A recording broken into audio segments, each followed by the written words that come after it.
Bismillahirrahmanirrahim. Assalamualaikum warahmatullahi wabarakatuh. Alhamdulillah. Alhamdulillahilladzi arsala rasulahu rahmatan lil alamin basyiran wa nadhira wa da'iyan ila Allah bi iznihi wa sirajan munira. Raditu billahi rabban wa bil islam dinan wa Muhammadin nabiyyan wa rasul. وقال الله تعالى في القرآن الكريم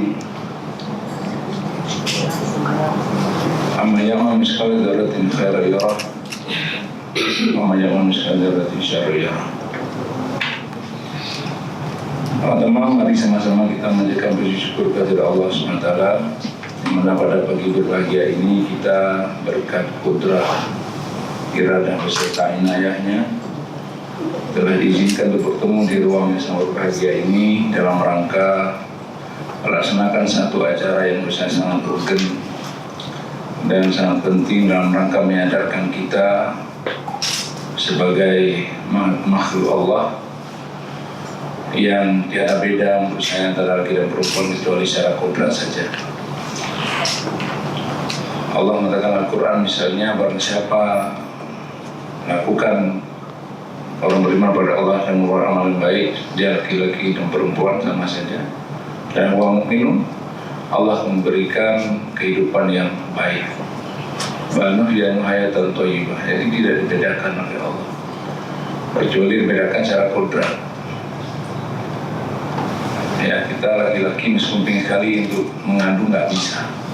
Itu peran perempuan. Oleh karena itu kita harus saling menghargai peran dan kodrat masing-masing itu. Salam dan baginda Rasulullah SAW yang telah sangat sukses memperjuangkan kesetaraan gender ini. Jadi kalau ditanya siapa pahlawan dari kesetaraan gender, Rasulullah. Quran menggambarkan misalnya ketika sebelum Islam hadir, ketika Rasulullah belum hadir, Allah dalam Quran wa idza busyira ahad wa idza busyira muswadul qadim. Jadi ketika pada saat itu diberitahukan akan kelahiran selalu perempuan, maka orang jahiliyah itu akan menjadi sangat murka, malu dia. Jadi dianggap perempuannya aib. Rasulullah memperkenalkan ya sisi kesetaraan itu dalam ajarannya. Bahkan ada satu hadis yang sering kita hafal, ketika seseorang atau para sahabat datang pada Rasulullah menanyakan pada siapa dia berbakti, ternyata Rasul sangat merekomendasikan pada ibunya, ini tidak dengan perempuan. Dan semua kita yang laki juga lahir daripada rahim perempuan. Dari semua jauh nggak ada yang meragukan itu. Oleh karena itu hari ini saya katakan acaranya penting sekali, apalagi hadir sini pakarnya Ibu Profesor Dr. Mufidah dari UIN Malang, dan ada lagi yang lain calon-calon profesor yang juga sangat berkualitas. Tapi persoalan waktu saja, it's just a matter of time saja. Saya juga sebenarnya juga pemerhati gender. Justru di asosiasi saya yang lulus dengan predikat semua cum laude di Jerman itu juga menulis tentang women and the glorious Quran. Itu saya tujukan berdakwah bagaimana mempromosikan bahwa Islam itu bukan misogini. Islam itu bukan anti perempuan. Justru Islam yang mengangkat derajat wanita. Maka Rasulullah mengatakan al-ummiyah madrasatul ula.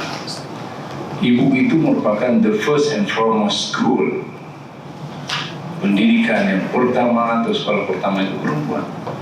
Ketika seorang anak manusia lahir itu ya di tangan perempuan. Kita lagi boleh jenguk aja habis itu keluar. Tapi darah-darah yang berak-berak, kencing-kencing itu perempuan terus itu. Maka sungguh mulialah Islam dalam wanita yang Islam. Sebelum saya bicara lebih jauh, saya ingin menyampaikan salam dari Bapak Rektor. Beliau semua ingin sekali hadir di sini. Karena satu dan lain hal juga tidak kalah pentingnya beliau minta saya untuk mewakili beliau. Bapak Ibu minta Allah SWT, saya ingin pertama berangkat dari misunderstanding of gender. Kita sering salah paham dan gender, salah mengerti. Ketika gender saya untuk fokus pada perempuan. Karena suatu pemahaman yang keliru. Secara teori kita mengenal ada disebut dengan biological gender dan ada sociological gender. Nah, kalau di biological gender itu jelas sebenarnya di seks, kan seks itu, tapi seks artinya jenis kelamin. Nah itu tidak bisa dipertukar. Tapi ketika bicara sociological gender itu totali merupakan social construct, konsep sosial. Dan itu sangat very gimana ya, berbeda satu tempat lain. Nah ini sah-sah saja. Kalau kita pikir Samoa misalnya daerah Pulau Pasifik dekat New Zealand yang kemarin tragedi luar biasa terhadap manusia, bukan istilahnya yaitu binatang. Membunuh orang tanpa perasaan di kamera ini kan masih psikopat, ini bukan normal. Jadi kita mau sampai alas orang Kristen oleh nggak ada dosa warisannya. Orang Kristen ini nggak salah kalau kita pun ada urusan, itu dia yang kita. Jadi di semua itu hampir semua pekerjaan yang di kita itu kalau perempuan dilakukan oleh laki-laki, itu harus sebaliknya. Jaga anak laki-laki, manja kelapa perempuan. Nah ini kan kok kita wah aneh, kok bisa itulah dalam sosial construct. Jadi culture di satu tempat mempengaruhi bagaimana mindset orang menilai. Maka ini harus kita pertegas. Dan ketika bicara gender tidak hanya perempuan dan isu-isu gender, semua isu bisa kita kesadaran gender di situ. Saya bicara sekolah, ada nggak kita sadar soalnya itu ada penghuni sekolah itu perempuan. Kita bikin misalnya jalan, ada nggak kita sadar bahwa dalam merancang jalan itu secara arsitektur dan juga civil engineering harus ada kajian wanita, jangan untuk laki saja. Membuat kebijakan, ada nggak terlibat bahwa salah satu pengguna user kebijakan itu perempuan. Jadi itu yang disebut dengan mainstream gender atau gender mainstreaming. Ini saya bicara dengan perempuan, tidak ada lokalitas itu. Saya pikir ini perlu kita bangun kesadaran itu, sehingga kita melihat wanita itu bukan yang lemah, perlu dikasih terus. Mereka juga diberikan peluang untuk bisa berkembang seperti kita laki-laki. Bahkan sekarang saya lihat kalau beberapa penelitian saya lihat kenapa banyak anak atau siswi lebih sukses daripada siswa, karena ternyata wanita itu lebih teguh. Mungkin ibu Mensajirah atau ibu Prof pengalamannya punya anak lagi perempuan. Beda kalau anak perempuan telaten, belajar masa sudah belajar sendiri, luar biasa. Jadi saya merasa terhormat sini dapat membuka acara ini dan ditukangi ataupun diberikan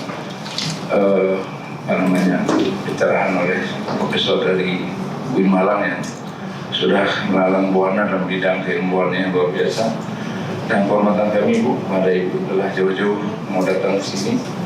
Kami nitip ini teman-teman ini untuk bisa tingkatkan kualifikasinya dan juga diberikan network, karena kemampuan ada kalau network nggak ada juga susah. Apalagi sekarang berada dalam revolusi industri 4.0 lagi 5.0, maka jaringan itu menjadi sangat penting. Jadi saya minta pada ibu dosen semua ikut ini berserta, tidak hanya menimba ilmu dan bidang bagaimana bekal ada gender dan juga analisis gender, tapi juga bagaimana juga berkomunikasi dan beri masukan Ibu Prof. Mufidah, serta juga kok bisa nanti meminta jaringan-jaringan yang bisa kita sendiri secara mandiri bisa berkomunikasi dengan pihak lain, kemudian juga memberikan kontribusi baik tulisan maupun beberapa jurnal, buku dan sebagainya, sehingga kemudian karya-karya kita bisa membantu orang lain. Kemudian saya minta pada PSW dan PSGA untuk dapat juga menginisiasi adanya international conference on gender atau women studies apapun namanya. Kita insya Allah dari pihak rektorat atau pimpinan sangat mendukung itu. Karena percuma saya pikir kita punya tulisan, punya kajian kalau kajian itu tidak untuk orang lain. Karena Rasulullah mewasiatkan kepada kita khairun nas anfa'uhum linnas. The best man among you is the one that has more benefit to others. Orang lebih dan kita bukan orang berbanyak gelar, berbanyak tulisan, tapi tulisan kita melakukan untuk apa? Nggak ada pengaruh. Ada banyak bisa dibaca dan bisa merubah pola pikir masyarakat kita yang menurut saya masih sangat jangan anti gender menurut saya. Semua laki, bagaimana laki-laki gitu. Jadi kalau perempuan ini berdasar perawat, dia perlu membedakan bilang tadi antara laki dan perempuan, kecuali masalah keimanan kita, ketakwaan kita. Jadi jangan lihat pada kata Al-Quran kok banyak ayat tentang laki saja. Itu harus dipahami filosofi bahasa Arab. Ketika bicara untuk muzakkar, muannas ikut dalamnya, bukan arti ketertundukan, tapi itu filosofi bahasa Arab saja. Untuk kita kata kalau itu kok kenapa tidak ada Tuhan laki-laki, perempuan? Allah kan dinilaikan dengan K bukan Q. Nah, ini tidak ada konsep. Jadi kita harus buka membaca the Holy Scriptures sehingga kita kemudian tidak terjebak dalam nuansa-nuansa yang sempit atau penerapan yang sempit, sehingga secara tidak sengaja kita sudah mendiskreditkan salah satu kompartemen kelengkapan hidup kita, yaitu kaum wanita, yang merupakan bagian penting dari kesempurnaan hidup manusia. Jadi Allah menciptakan kita berbangsa-bangsa, bersuku, berjenis kelamin, itu semua ada hikmahnya, tidak ada yang sia-sia. Jadi akhirnya saya mengucapkan terima kasih dan hormatan sekali kepada Ibu PSIA, Ibu Nasriah yang meminta saya untuk hadir di sini. Meskipun kapasitas saya mungkin jauh di bawah yang hadir di sini, tapi karena pimpinan saya harus hadir di sini, dan saya berbagai kali juga apresiasi kami kepada seluruh peserta yang meninggalkan kegiatan sangat biasa di luar untuk hadir di sini untuk memperkuat kajian-kajian gender, terutama yang analisis berbasis gender. Semoga acara ini mendapat ridha Allah SWT, dan akan kita lihat ke depan akan lahir tulisan-tulisan yang cemerlang, yang sangat bermanfaat kepada kita dalam bagaimana masyarakat agama Islam ini bukan anti gender. Mungkin demikian Ibu Prof, Ibu Mustasyirah, senior saya, guru saya di sini. Sekali lagi saya atas nama manusia biasa mohon maaf atas kekurangan, dan sekali mengucapkan terima kasih atas perhatian dan kebersamaan kepada bapak-bapak yang juga perjuangan gender 4 orang yang hadir di sebelah saya. Saya terima kasih sudah hadir. Di belakang ada lagi nampak.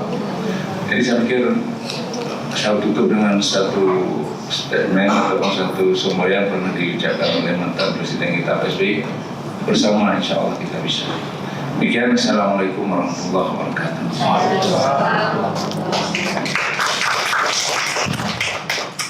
Ya, terima kasih. Kita sampaikan kepada Wakil Rektor Bidang Akademik dan Kelembagaan UIN Araneri atas arahan, bimbingan, dan telah membuka secara resmi acara kita pada hari ini. Baik, selanjutnya Bapak Ibu hadirin yang kami muliakan, sebagai ungkapan rasa syukur kepada Allah ya Syakur.